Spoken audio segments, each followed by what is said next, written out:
এক নির্জন অরণ্যে ছোট্ট একটি শিবমন্দিরে প্রতিদিন ভোরে পূজা দিতেন এক ভক্ত শিকারী। তার নাম ছিল কন্নাপ্পা। তিনি বিদ্বান ছিলেন না, মন্ত্র জানতেন না, কিন্তু তার হৃদয় ভরা ছিল অগাধ ভক্তিতে শিবের প্রতি। একদিন তিনি দেখলেন, শিবলিঙ্গের একটি চোখ থেকে রক্ত ঝরছে। চারদিক নিস্তব্ধ, বাতাসও যেন থেমে গেছে।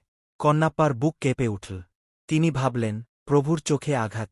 আমি কিভাবে চুপ করে থাকি? কোনো দ্বিধা না করে তিনি নিজের একটি চোখ উপরে শিবলিঙ্গের রক্তাক্ত স্থানে বসিয়ে দিলেন। আশ্চর্য! রক্তপাত থেমে গেল। কিন্তু কিছুক্ষণ পর দেখলেন, অন্য চোখ থেকেও রক্ত ঝরছে। এবার তিনি সিদ্ধান্ত নিলেন, দ্বিতীয় চোখটিও দান করবেন। কিন্তু অন্ধ হয়ে গেলে ঠিক জায়গা চিনবেন কিভাবে? তাই নিজের পা দিয়ে চিহ্ন রেখে দিলেন, যেন স্থান ভুল না হয়। ঠিক তখনই আকাশ কাঁপিয়ে আবির্ভূত হলেন মহাদেব। শিব কন্নাপ্পার হাত ধরে বললেন, থামো প্রিয় ভক্ত, তোমার ভক্তিই আমার সর্বশ্রেষ্ঠ পূজা। মুহূর্তে তার চোখ দুটি ফিরে এল, আর তিনি হলেন ভক্তদের মধ্যে শ্রেষ্ঠ। সেদিন প্রমাণ হল সত্যিকারের ভক্তির কাছে ঈশ্বরও নত হন।